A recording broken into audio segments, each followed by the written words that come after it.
Do you like warmth? Because I sure do.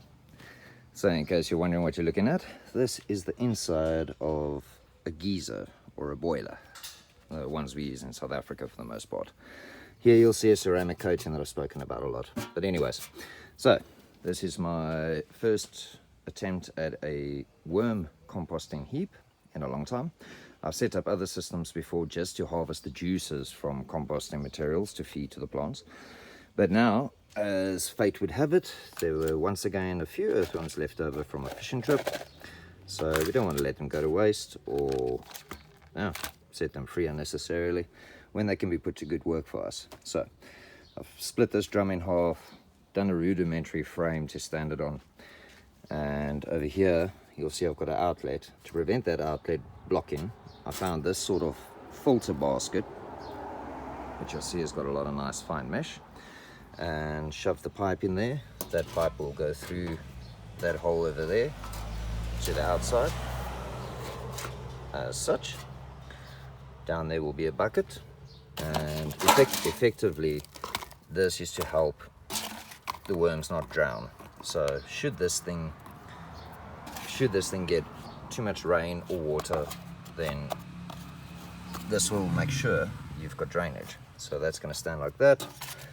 I'll put that on top of that for now, and then I'll probably still put a brick on top of this. So everything will go around this, and then the mix that I'll put in here, I'll just start off with some cardboard and some good soil and chuck in the worms, and then from there you just generally put your composting material on top of this and let nature do its course. Keep it moist. I'm going to give it a lid. And one other key tip for you guys: ants love earthworms and compost heaps. I'm sure you guys have had huge issues with them. So this is why I've designed this heap the way I have. When I'm done with this, nothing will be touching it. Not on the top, not on the sides. The only places this will be touching the ground are the legs. So what you do is, on the legs, on this lower point here, I'm going to smear either Vaseline or grease. A nice thick column around it. When you smear Vaseline or grease around it like that, you can't get ants coming in. However, keep in mind, I'm using hollow steel tubing here. So what I'm actually going to have to do is, I'm also going to have to throw some grease into the top here to stop those pesky ants from climbing up the inside of the tube and still getting in. Because believe me, they'll find a way. And out of bitter experience, I actually had a garden over here to my right side, and there's a huge ant colony living under this paving here.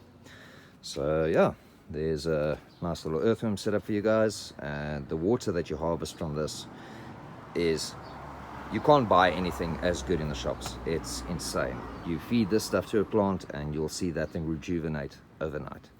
Right, hope you guys liked it, and catch you guys for the next whatever I'm getting up to.